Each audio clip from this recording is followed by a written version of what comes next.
Welcome back, everyone, to the No Such Thing as a Fish Comic Relief Marathon. We just had the wonderful Stephen Fry on the show, and our amount has gone up. We've gone beyond our target. We wanted 35,000 to begin with. We're on 37,000 now. We're boosting it up. We're going to make the new limit that we want to touch on at 100,000. But as I say, and I will keep saying, I'm looking for a cool million, guys. So please keep giving us money. Now, we are very excited. You can do that by going to comicrelief.com/fish. So do please give. It's going to make such a difference. Now, this is very exciting. We've been talking about doing this for years, and we've never managed it. But we finally guilt-tripped them into it via a charity cause. It is Britain's biggest podcast, the greatest podcast, in my opinion, around. Please welcome. Sorry, guys, but it is. Wow. Please welcome. I can't believe we're hearing that now. James Cooper, Jamie Morton, and Alice Levine. It is My Dad Wrote a Porno. Hey, guys. You're causing all sorts of mess already. I love it. Hey, guys. Welcome to the show. Finally, the crossover we've always wanted. So let's get going. Give us your fact. Okay, so our fact is, in 2008, a message was beamed to an Earth-like planet 20 light years away. The messages sent included a wish to make contact with life forms there, a picture of Richard and Judy, and a message from the band McFly, who mainly explained how fit they thought Cheryl Cole was. And we know this because we were the ones that sent the message. Wow. Okay. Very cool. Oh my goodness. I mean, it sounds cooler than it actually was. Well, no, actually, Jamie, it doesn't sound that cool. Sure. The concept does, but the Richard and Judy part? Honestly, the stuff we got sent, it was mad. So in what way were you sending it? Presumably this wasn't a Royal Mail thing. How is this being transmitted? Did you press the button? Did you... Very good question, Anna. I don't think we really ever understood quite how it worked, but it was cool. It was a binary message, so it was zeros, and they were turning everything into zeros. You're nodding, so it sounds like it looks like I'm saying the right thing. It was a word. It's a word that I recognise. Yeah. I was like, a binary message to another planet that could contain life. Yeah, cool. But it was also like weirdly radio. Like when they were sending it, we were quite near to the telescope that was sending it. And it was transmitting quite radioactive matter. And we were like, it was interfering with our microphones and our cameras. We were like, should we be this close while this is happening? We should say, just for context, this was our first job out of uni. And we all got hired to work on this thing. Do you remember the social network Bebo? Yeah. Do you remember that? It was for Bebo. They were kind of venturing into kind of original content and being edgy and stuff. Space Intergalactic wars. and our boss at the time had this amazingly crazy idea to send something into space. So we had to go around and collect as many messages from Bebo users as possible. So they got to choose what they wanted to put in the... Was it a time capsule? It was a digital time capsule, a bit like on Blue Peter when they used to bury it in the garden, except we sent it to Gliese 581c, the nearest planet that could contain life. And we went to Ukraine to do it because they have, of course, as you will know, Fish, the RT-70 telescope, which we required to send this message. Because how many years away was it? 20 light years. So it's not actually there yet. Not there, it's on its way, yeah. Yeah, so... I think 2028 it'll get there. Right. But then if they respond back, then it'll come back here at 2048. Correct, and that's when the war starts. Right. So be ready. The Richard and Judy Walls of 2048. I thought I would look at what might happen in 2048, and there's a marine biologist called Boris Worm, or probably Worm, and he has projected that the global fish apocalypse will occur in 2048. So there might be no such thing as a fish. I am so sorry. We'll all be tired of each other by then. That's all right. I actually instigate it turns out. It's really funny what sort of references last and don't last, because one of the things that went into this, that you guys collected, I guess, for the Bebo capsule, Gillian Anderson she was part of it. Is this You right? say such a that moment like she's now. disappeared. Yeah, No, I'm not. well. But she put in a picture of George Bush to illustrate evil and a picture of Barack Obama to illustrate goodness. And so, when this is They're going to have to recalibrate that, aren't they? Yeah. Really. Honestly, the amount of, because it was 2008, so it was very of the time, and the amount of people that sent in photos of George Sampson, who just won Britain's Got Talent. Like, whoever is on this planet will think that George Sampson runs Earth. Was he the dancing guy? The dancing guy, exactly. guy. Yeah. Right. Why do we send so much crap? Was this the same one where Craigslist sent loads of its ads up? That was in 2008. That was a different thing. We that's have different. no affiliation with that one, Anna. Sorry. A different podcast was asked to deliver that to it. Yeah, to the exactly. planet. We went around. We went to people's houses, like well-known people's houses, begging them for these digital messages, which they just didn't get. We went to Sir Patrick Moore's house, and James and I just turned up. We'd organised. I was going to say, we didn't just knock on the door. Yeah, it wasn't cold calling, but we turned up at the crack of dawn, it felt like. We got the train there. James was dragging a tripod. I wasn't carrying anything. And his housekeeper arrived, and she arrived at the door, and she was like, come in quick because the cats can't get out. And she was like, I've completely forgotten about this. I've really messed up. I've completely forgotten. I'll go wake him up. I'm so sorry. Do you want him in a white shirt or an Hawaiian? And we were like,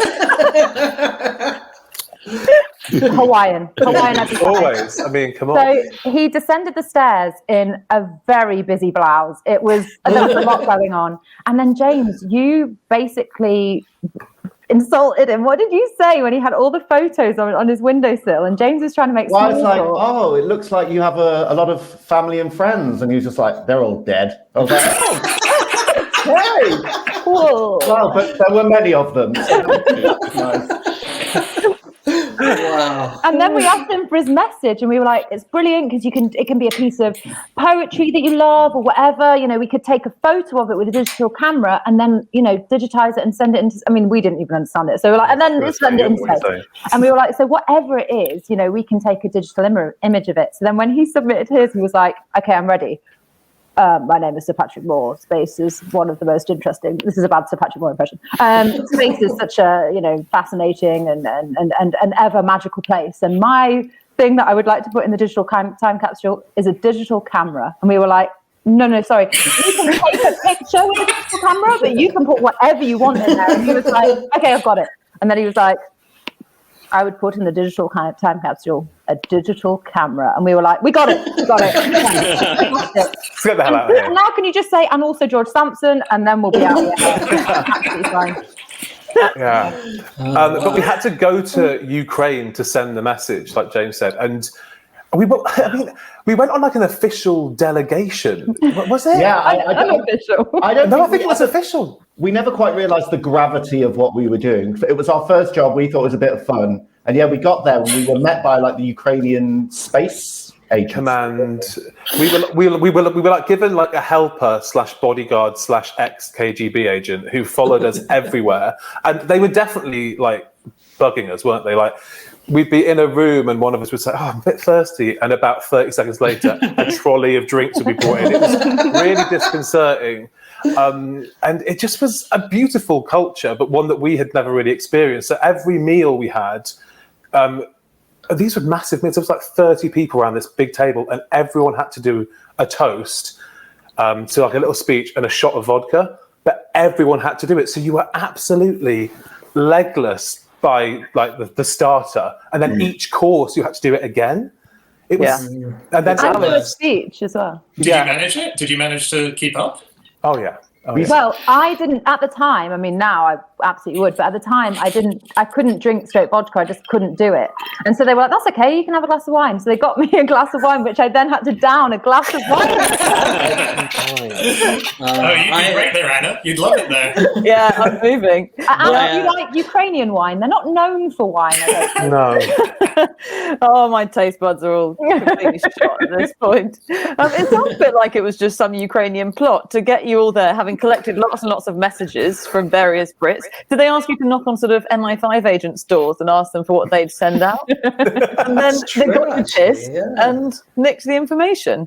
That's true. They're learning everything about the UK, aren't they? They're learning all of our secrets about George Sampson. They learned something. But it was just, it was. I remember that every meal came with mushrooms, and they were like, just so you know, I won't do the accent. Just so you know, mushrooms in this country still have radiation from Chernobyl, but they're perfectly fine. And we were like, really? Like, we just didn't know if we avoid the berries. They kept like our member of our team said, I've done a lot of reading, and the only thing is just avoid the berries. And then we kept digging deep into dishes, and there'd be like a layer of berries. They would definitely try to kill us, for sure. Wow. Did you say this was 2008? Yes. God, it's a big year for sending stuff to space, 2008, because this was also the year that a Doritos advert was beamed to Ursa Major, which it won't have got there yet. It's 42 light years away. But for 6 hours, this was, I mean, the British public voted for it. I don't know why or when the question was asked, because I don't remember voting in this election. No. But it was called the Doritos. Sorry, go on. It was called the Doritos Broadcast Project, and then some bloody PR person from Doritos had to say, "We are constantly looking to push the boundaries of advertising, and this will go further than any brand has gone before." And it's out there now. Do we know what flavour they went for? Was it the full flavour range? I imagine cool original, but that's just an assumption I've made. I can't guarantee. That shows my prejudices, you know. Yeah. 2008 as well. You're right, Andy. This is a crazy year for sending stuff to space. We beamed to Alpha Centauri the 2008 a remake of The Day the Earth Stood Still, the I Come in Peace alien movie where we then shoot at the alien. I mean, what the fuck are we thinking? What is that? What is the subtext here? Like Doritos, that kind of PASAG film reference, ag film reference, really, we're going to get you. Like, and I think it's like, we've got good stuff, come on in, but don't screw us over. Watch it. Yeah. Watch your back, mate. Yeah. Yeah, it might be just trying to stop people from coming here, right? If we let idiots choose what to send into space, and then they might leave us alone.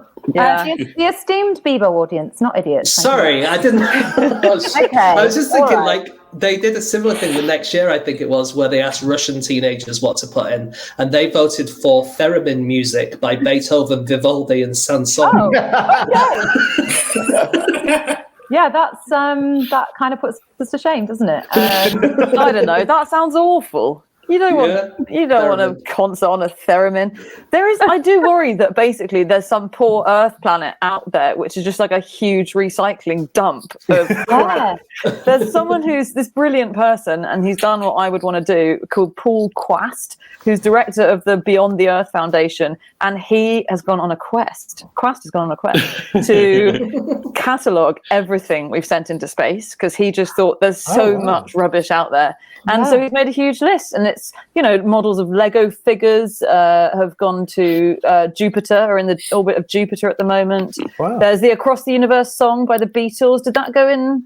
Maybe did that go up with Carl Sagan's mission? No, they weren't allowed Beatles songs on there. Of course. Really? The Beatles said yes, but this is the story, and I think it's probably been messed around through time, but the publishers that held the recording rights said we don't have royalty access to other planets in the universe. And so if, say, like Here Comes the Sun became a massive hit, we wouldn't be getting any of that. It'd be sort of pirated. I was just thinking... I can't imagine that's true, but... Yeah, I think that was debunked, but so good. That movie where someone learns about Beatles songs and no one else on Earth knows them. It's Richard Curtis's movie. Yeah, well, you could have that, but with aliens. So it's the person who gets that song, and they can tell all the aliens their Beatles songs. That would be maybe the king of the alien world. I'm sure it's in development. Let's definitely put it on the list. Ask Richard about it later on. Always exciting to hear crazy ideas, James. So yeah, I must say we do edit this normally, so. This finale will be James pitching this movie to Richard. his response. Hey, just really quickly, a quick update on our tally. We're up to 38,623 now. I mean, it's so good. Thank you, everyone who's giving us money. And please keep giving, because our next guests absolutely refuse to come on unless we hit 45,000. I've just got that message. So, yeah, not true at all, but let's pretend It's George Sampson, is it? It's George Sampson. Yeah. Wow. Right to reply. Very available last-minute booking. Yeah. We since heard, like years later, we heard that there was some kind of big conference in America basically saying you shouldn't be doing this. You should not be sending messages into space. I've got it written here. Worldwide scientific, political, and humanitarian discussion must occur before any message is sent. Yeah. Well, how do we know that they don't know the humanitarian discussion didn't occur before the Cheryl Cole comment was committed to? Did a Bebo call? Did you guys get to meet the Michael Birch, the founder of Bebo? No. Oh, shame. Sorry, I just... Andy, I think we've slightly misguided you on how much power we wielded. I think we were actually responsible for the whole social network collapsing, actually. I think the show ended. Well, he has a lot... He would be very grateful to you if you were responsible for it, because he sold it for, I think, $850 million at one point. And then about 5 or 6 years later, he bought it back for $1 million. So he still owns Bebo, and he's $849 million up. The guy, he knows what to do. He knows what he's doing. His wife was it? She's got a weird name like Zochi or Hochi or something like maybe, that. Yeah. But they started off with a load of different ideas, didn't they? They had a babysitting social media. They had a birthdayalarm.com, which it's like Facebook, but all it does is tell you when people's birthdays are. That's really useful. I think I signed up to that because I still get 2 emails a year for 2 people I've completely lost contact with 15 years ago telling me when their birthdays are, and it drives me insane. So you can't log back in to get rid of it? Can't get rid of the account. The only social media account I've ever signed up to, apparently, is the birthday reminder account. This is the root of the problem, and you swore never to do it again. So Twitter, it's too annoying. It's a special memory for James because you got married when we were in Ukraine. You did, yeah. I thought you were talking about me. Well, after one of our meals and all our toasts, I obviously was a bit merry, and I just got really drunk and proposed to our Ukrainian translator, Olga. I thought she was really no nonsense. She was like, I love that. So Dan, I think I might have sent you a picture of that. I'm just seeing if I can find it. I'll keep talking and I'll see if I can. What did she say? What did she say? She said yes. We're married in the spring. No, joking. We didn't get married, obviously, but yeah. Well, you say joking, but I feel like you thought it was joking, and everybody else around the table was like, "Oh my God, we've got to celebrate!" There it is. That's the moment. Oh, there it is. Special. Oh, Wow. I don't know what I proposed with, but we also. Sorry, Anna, go on. No, I just think a joke proposal is low. You know, the kind of proposal where you propose, but you've always got in your back pocket that, I was only joking. That's us in the telescope. Wow. Oh, cool. Yeah, we do look a bit like a boy band. Yeah, you look like McFly's come personally to deliver the message. Yeah, on a ski slope. And it's it's actually not that high, but when you climb the curvy ladder, you get some kind of weird perspective debacle happening. And I got about 3 steps up and I was like, I can't do it, guys. I can't do it. And they were like, you're like 15 centimeters off the ground. It was so scary though, because these two were the on-screen talent. I was the cameraman, dog's body, just, happy to be there. And they made me, not these two, but our boss made me climb up the antennae bit, which was like so high. Do you remember, Al? No, I had to film you two. You two were like clinging onto the edge for dear life, and I had to climb up this thing, no health and safety, and do like a really, really tight zoom. And it was the most wobbly shot. And I was like, go! And you'd be like, welcome to a message from us. It's debacle, honestly. And then when we were doing a piece of camera on is it the Black Sea? Is that what it is? Geographer's help. We were trying to do another piece of camera, and like James said earlier, our radio mics weren't working because of all the radiation that this telescope was giving off. And we were like, I don't think they are the most safety conscious space center in the world. We were literally in there, and they said there was a door that said, make sure it's closed during transmission, and it was just flapping in the wind. And they were like, oh, don't worry, it's fine. Really? Well, on unsafe space communications, you know, the first contact we ever made with aliens, if it does indeed work, was in 1974. It was the Arecibo radio telescope. It was a famous thing at the time, and it sent up this it looked like a screen from a really old Game Boy, and it had the numbers 1 to 10. It had the formula for the compounds that make DNA. It had a picture of the solar system with the Earth highlighted, like really useless stuff for an alien if they get it. But it was a massive deal, and it was the Arecibo telescope, and it's in Puerto Rico, and it's been a huge deal, and it's been running ever since. And then, did you see last year that it was big news? It collapsed. But it's terrifying because basically it was held up on kind of threads or cords above this it was held up by threads cords. It's like a 900-ton platform, and it's above a radio dish, and the cord started snapping. And it was all over the news on the 19th of November that they were going to close it down and, you know, evacuate the whole place, send the workers home because they thought maybe it wasn't safe anymore. On the 1st of December, it plummeted 140 meters onto the dish below and shattered the entire station. Wow. Isn't that was just a casual 11 days of wiggle room between, you know what, maybe we should get out of here and in 5, 4, 3. And I think as well, I'm right in saying there was a maintenance drone flying over it that caught the footage of it completely it wasn't meant to be there, but we can see it. Just by accident. Just happened to be. Accident? Yeah. Wow, because it's incredible footage. I mean, it's a big moment. Yeah. Very, very sad. Yeah. It is amazing because that message, Anna, the one you're talking about, the 1974 one, that was going to M13, which is a star cluster at the center of the galaxy. But that is 25,000 light years away. Oh, wow. So it's obviously it's got a long way to go. So we're sending these different messages to different places with very different lags on when we're going to hear back. It's just alarming thinking like they're all going to turn up and they all want Doritos.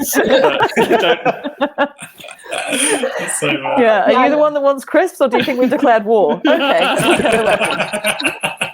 Definitely the lag was the issue with ours. There was no other issue. The content was absolutely top-notch. Yeah, it's perfect.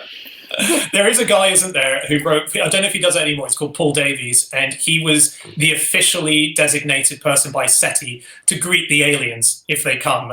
He's the one who would give the message if it was received by SETI. And I don't know if he's still got the role. How long were you on call for that? How come this random person we've never heard of got it? You'd think Patrick Moore would get it. Actually, he's yeah, you're right. He is a big pop science writer, and he's sort of big within that world as well. But also, he's alive, presumably, and Patrick Moore isn't. So, and I do think that is useful when the aliens are contacting us. Patrick Moore was photographed wall of friends. Patrick Moore was asleep. Unfortunately, Patrick Moore was asleep when the aliens arrived, and his housekeeper said, "I'm so sorry. Do you want him in a Hawaiian?" Yeah, he wants to greet the aliens in a Hawaiian shirt. We can't allow it. I've never known a pause so long when she asked that question. Me and James just looked at each other and we were like, Hawaiian. You didn't think it was like a riddle. Like, this is, if we say the wrong thing, he won't come out. Oh, good old Patrick. I miss Patrick Moore. Yeah. Just see him slowly approaching this spacecraft with a small digital camera in his hand. I'm here to give you. Can you imagine how crushed he would have been? We're like, we can't do anything with that. We can take a picture of the digital camera again. That would have been good. Oh, man alive. Did you guys hear about... Oh, sorry. Oh, no, Andy, go on. Whatever you're going to say is going to be far more interesting. I would not bank on Alice. But no, please talk, Alice. We've got him for 20 more hours. Please give us a break. Oh, no, please, tell me. Well, it's just, I was going to ask if you guys had heard of Poetical Vagina, which was a message sent out in 1986. I'm so glad. And I apologise. Andy, I will never question you jumping in again. Andy, you have the floor. This was sent, it was a thing, there's an artist called Joe Davis who sounds pretty eccentric, but he was very worried because none of the previous images sent into space, deliberately beamed into space, had contained anything about genitals or reproduction. And he thought we're sort of censoring ourselves and we should actually, send a real representation of what we are like, what we're made of. And so he made a record of the vaginal contractions of ballerinas with the Boston Ballet. Oh God, what's Okay. And he converted this into text and radio signals. I don't know, into binary, I imagine, and then broadcast it to local stars. Are you sure this isn't an unreleased Rocky Flintstone book? It sounds oddly similar to book 6. What's going on? I just have this image of this poor alien somewhere trying to listen to their version of like Radio 2, and suddenly it gets interfered with vaginas and George. Like, what the hell's going on? Anyway, that's so good. Hey guys, we're gonna have to wrap up in a sec, unfortunately. Oh God, it's been fun having you on though. I did just a nice little. Okay, Jamie's out of here. Fair enough. Cool. All right. see you later. He's been hovering over that button.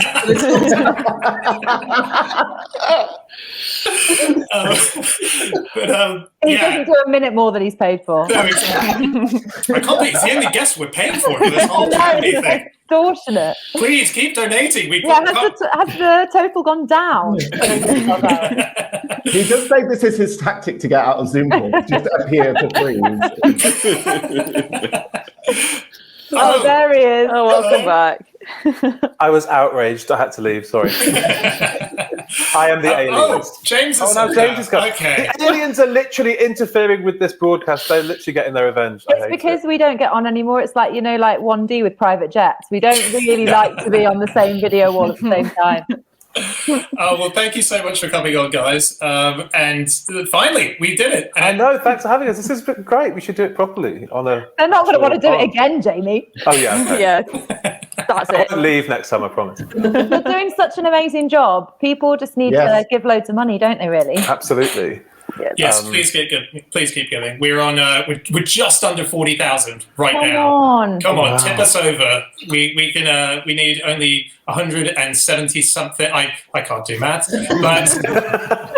but if I could, it would be something in that vicinity that we need. Are you trying to make $1 million in your head? Yeah, it's interesting, wasn't it? Feels like you should wrap this up, Dan, before people start thinking about what you just said. Well, thank you so much. My dad wrote a porno. That was absolutely awesome. And stay tuned. Don't go away, because when we come back, our next guest is going to be here, and it is the fabulous Gemma Whelan. We'll be back in a second.